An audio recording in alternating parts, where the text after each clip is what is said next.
Меня зовут Бельгибаев Ахмед Джангильдулла. Я преподаватель физической культуры в Карагандинском технико-строительном колледже. Тема сегодняшнего занятия – спортивная гимнастика. Урок посвящен выполнению гимнастических упражнений и разминке перед ними, а также организационным командам.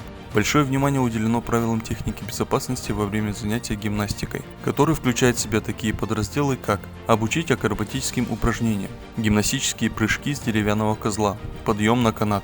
Структура урока состоит из 3 частей – подготовительной, основной и заключительной. Цель урока – развитие у студентов навыков приема акробатических упражнений, гимнастического равновесия и прыжков, а также привитие необходимых знаний, двигательных навыков, умственных способностей. Сегодня на уроке мы будем заниматься гимнастикой с элементами акробатических и физических упражнений. Упражнения позволят развить гибкость, координацию, ловкость и умение держать равновесие. Организационный момент психологически настроил студентов к началу урока, к восприятию нового учебного материала, то есть актуализации знаний, практических умений.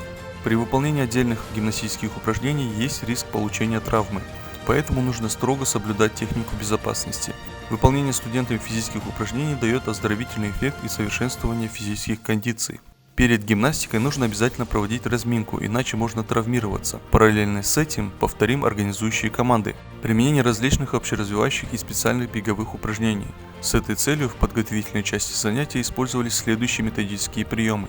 Включение постепенно усложняющихся заданий, требующих соблюдения заданных параметров двигательных действий. Использование смежных заданий, включающих выполнение дополнительных заданий во время бега и ходьбы, направленных на активизацию внимания. Выполнение бега с переключением. Выполнение упражнений в усложненных условиях. На занятии применялись синхронный и расчлененный способ информирования. Хотелось бы отметить, что проведенный урок был результативным, достиг поставленной цели. Урок способствовал развитию учебно-познавательной деятельности всех студентов. Считаю, что причина успеха урока – соблюдение психологически и педагогически обоснованной структуры урока, обеспечение логической связи между частями урока, целесообразность использования форм организации занимающихся, соблюдение дидактических принципов, правильность использования времени на занятии, соблюдение техники безопасности. Строго выдержана структура урока. Первое – подготовительная часть. Организация студентов к уроку, подготовка их организма к работе в основной части урока. Вторая – основная часть. Закрепление и совершенствование развитию выносливости и развития физических качеств. Третье – заключительная часть. Подведение итогов урока.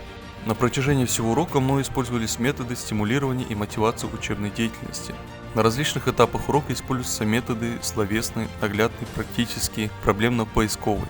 Таким образом, содержание урока и используемые методы оптимально соответствуют поставленным целям. В процессе урока применяются разнообразные формы организации студентов – фронтальная, групповая, индивидуальная.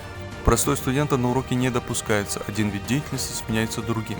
При такой форме организации студенты получают достаточную и необходимую физическую нагрузку.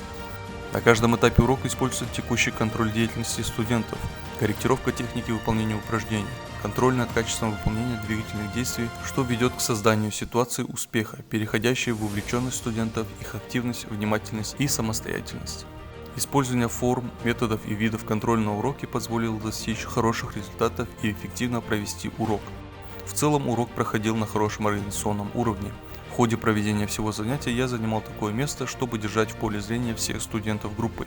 Ожидаемые результаты – повышение спортивного мастерства в спортивной гимнастике, повышение гибкости, ловкости, координации, быстроты учащихся, скоростно-силовых качеств, воспитание трудолюбия и интереса к занятиям спортивной гимнастикой, воспитание разрядников, подготовка победителей.